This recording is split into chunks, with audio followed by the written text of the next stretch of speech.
Se você viu por aí notícias da planta assassina e não entendeu nada, hoje eu vou te explicar a polêmica da espatódia com informação, ponderação e sem sensacionalismos. Vamos lá? Para a gente entender a questão da espatódia, a gente precisa dar 2 passos para trás para dar 1 passo para frente depois. Bom, eu estou partindo aqui do princípio que a gente entende que existe a seleção natural e a evolução. Então, ao longo de milhões, milhares de anos, os seres vivos, seja micro-organismos, plantas, animais, evoluíram juntos em determinados espaços. Aqui na América do Sul, a gente tem nossos biomas, a Mata Atlântica, o Cerrado, a Caatinga. Vamos visualizar que os organismos ali da Mata Atlântica foram evoluindo juntos ao longo de milhões de anos, formando teias ecológicas complexas, se adaptando uns aos outros, num processo que a gente chama na biologia de coevolução. Dentro desse processo de coevolução, é natural que as plantas desenvolvam mecanismos de atrair os polinizadores que elas querem e de repelir aqueles insetos que não estão trazendo ali benefícios para elas. Nem todo inseto que visita uma flor é um polinizador. Ele pode ser um pilhador, ou seja, ele pode roubar o pólen e não polinizar a planta. Então, existem plantas que vão desenvolver mecanismos para evitar esse tipo de interação. Isso é legítimo e acontece na natureza, e é um fruto também da coevolução. Só que, com a globalização e as pessoas indo de continentes a continentes e de lados do mundo totalmente opostos em pouco tempo, houve a invasão de ecossistemas por espécies que a gente chama de exóticas. Então, uma planta, um animal, um micro-organismo que não evoluiu ao longo do tempo, ao longo da seleção natural e da evolução, naquele meio, é então colocado ali do nada, começa a gerar impactos que aquele sistema não estava preparado para aguentar. Por exemplo, não tem predadores naturais, não tem sistemas de regulação naturais para aquele organismo. E isso causa os problemas que hoje a gente fala das espécies exóticas. O impacto de uma espécie exótica pode ser pequeno ou pode ser muito alto. Ela pode só ser uma exótica, mas ficar quietinha ali na dela, como ela pode ser uma invasora, ela pode ser classificada como invasora. E ela começa a tomar ambientes muito grandes, suprimir a vegetação nativa, justamente por não ter esses mecanismos de regulação. Agora que a gente entendeu que existe esse processo de invasão por espécies exóticas, a gente pode começar a falar da espatódia. A espatódia é essa árvore que é muito linda, muito ornamental, só que ela é de onde? Madagascar. Ou seja, ela não coevoluiu com os organismos do Brasil, da América do Sul, dos nossos biomas. A espatódia, no seu habitat natural, é polinizada por mamíferos e aves. Até lêmure pode polinizar a espatódia. Então, dentro daquele processo que eu expliquei para vocês de pilhar o pólen de insetos que vão e roubam o pólen, isso acontece na espatódia. A visita de abelhas, por exemplo, pega pólen, rouba, néctar e pólen e não poliniza a espatódia. Nesse sentido, ela desenvolveu mecanismos inseticidas. Eu vou olhar aqui para o lado, porque eu vou ler um pouquinho o roteiro que eu fiz, a minha colinha, tá bom? Pesquisas mostram que a espatódia produz substâncias químicas na mucilagem das flores e botões, contendo alcaloides, terpenos e esteroides com propriedades inseticidas. Esses compostos foram identificados por Trigo e Santos, Alarcon Nogueira e Penieres Carrilho, Queiroz e colaboradores, Franco e colaboradores, e podem contaminar néctar e pólen, tornando eles letais para insetos, e especialmente as nossas abelhas sem ferrão. Lembrando que esses estudos vão estar na legenda do vídeo. Um estudo na Universidade Federal da Bahia analisou flores de espatódia durante 15 dias e encontrou mais de 100 abelhas mortas dentro das flores. A maioria eram espécies nativas, como Trigono spinipes e Partamona elleri. O artigo de Queiroz e colaboradores também vai mostrar que essas substâncias reduzem drasticamente a sobrevivência de alguns gêneros das nossas abelhas. Aí a gente tem esse resultado trágico, que é as flores matam as abelhas, e isso vai ter levado pesquisadores a recomendar que a espatódia não seja plantada em praças e jardins nem perto de colmeias para evitar esse impacto na biodiversidade.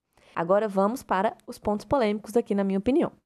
Eu concordo com as medidas de que a gente não deve cultivar mais espatódias nem plantar novas espatódias. Agora, nos últimos meses, esse debate ganhou muita força nas redes sociais e até políticas públicas. Eu acho que tem um pequeno exagero que, para mim, parece um pouco de greenwashing, porque ela tem recebido um foco muito exclusivo na mortalidade das abelhas e falar apenas da espatódia, enquanto se ignoram causas muito mais graves da mortalidade das abelhas, é greenwashing, que é fingir uma preocupação ambiental quando a gente está mantendo as práticas destrutivas. A pulverização, por exemplo, de defensivos, agrotóxicos, inseticidas, que é feita em larga escala, contamina o ar, o solo, a água, mata muito mais abelha e muito mais inseto do que a espatódia. É uma ameaça comprovada, constante e que não recebe nem um pouco do debate que a Espatódia está recebendo aqui nas redes sociais. A gente está querendo realmente proteger as abelhas ou só fingir que a gente está fazendo alguma coisa?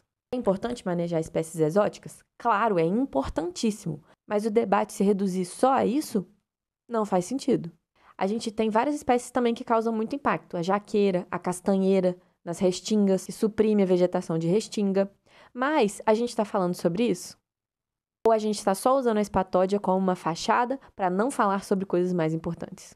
Porque existem também espécies nativas que podem ser tóxicas para as abelhas. Isso é um mecanismo. A espatódia em si talvez não seja um impacto tão grande quanto outras coisas e não vai causar perdas sistêmicas tão grandes quanto agrotóxicos, por exemplo, causam nas abelhas. Eu não estou falando que a gente não tem que falar da espatódia. Tem sim, mas tem que ser o nosso foco. Porque outra coisa muito importante de se pensar é, na época de mudanças climáticas que a gente está, com essas ondas de calor, com essa temperatura maluca, o ideal é a gente cortar a árvore fora e multar as pessoas que não estão cortando suas árvores? Será que é melhor a gente só não plantar novas espatódias, mas deixar as espatódias que já existem morrerem eventualmente, porque elas vão morrer, as árvores não são eternas, uma hora elas vão morrer. E aí a gente planta outras nativas no lugar e vida que segue? Porque ao mesmo tempo, se a gente arrancar todas as espatódias, a gente vai ficar com a cidade muito mais pelada, dependendo da cidade onde você mora. Aqui em Juiz de Fora, por exemplo, tem muita espatódia. Se a gente sair arrancando todas, quem que vai compensar isso? Quem que vai compensar o impacto no clima, nas ilhas de calor? Vai plantar a quantidade de mudas nativas que tem que plantar para compensar essa espatódia? Você, que é secretário do meio ambiente da sua cidade, que está ajudando a fazer as políticas públicas para diminuir a espatódia, até para cortar a espatódia, o que vocês estão fazendo para compensar o corte dessas espatódias, a retirada delas? Porque, beleza, a gente está protegendo as abelhas, mas e a resiliência climática das cidades? Uma muda de IP não compensa tirar uma espatódia adulta. Quantas mudas a gente está plantando para compensar a retirada da espatódia? Porque a árvore ainda é árvore. Então, a gente tem que tomar cuidado para essa discussão da espatódia não virar só mais uma desculpa para a gente tirar a árvore. Existem plantas nativas que vão fazer maravilhas no lugar das espatódias. Mas aqui em Juiz de Fora, por exemplo, as mudas que o pessoal planta raramente sobrevivem. Então, a gente vai tirar árvores adultas? Também é importante que a gente da academia, biólogos como eu, por exemplo, façam melhor o trabalho de base para conscientizar as pessoas e a população sobre o impacto negativo das espécies exóticas invasoras e o benefício das nossas espécies nativas e da nossa biodiversidade. Tem um caso muito rapidinho que eu vou contar aqui de uma amiga minha. Ela contou que uma vez ela estava na Restinga fazendo manejo, por exemplo, dessas castanheiras que eu falei, e a população escrachou a galera, mandou todo mundo embora, falou que eles estavam retirando as árvores e que era um problemão muito grande, falando que eles estavam contra a natureza. Ou seja, um trabalho de base que não foi bem feito ali para conscientizar sobre esse impacto negativo. Então é importante também esse convite, esse estímulo, essa provocação para que a gente faça melhor o nosso trabalho como cientistas de explicar para as pessoas realmente o impacto dessas plantas. É muito difícil tentar fazer vídeos com muita informação, já que a gente está limitado a 1 minuto e meio. Esse vídeo aqui foi um protesto contra isso. Eu não vou explicar a questão da espatódia em 1 minuto e meio, porque não tem como. Eu tive que explicar todas essas questões antes para fazer algum sentido e para evitar debates burros, debates sem informação. Se tiver gente aqui nos comentários falando que eu tô defendendo espécie exótica, você não entendeu nada que eu falei, assiste de novo. Recapitulando aqui. Existe na natureza a seleção natural e a coevolução, os organismos se adaptam uns aos outros, por isso as espécies exóticas são um problema, a espatódia é tóxica para as nossas abelhas sem ferrão e é importante manejá-la e não plantar novas espatódias. A gente precisa tomar cuidado para o debate sobre a espatódia não virar um greenwashing e não fomentar a retirada de árvores, porque tem gente que só quer uma desculpa para sair cortando árvore, a gente sabe muito bem.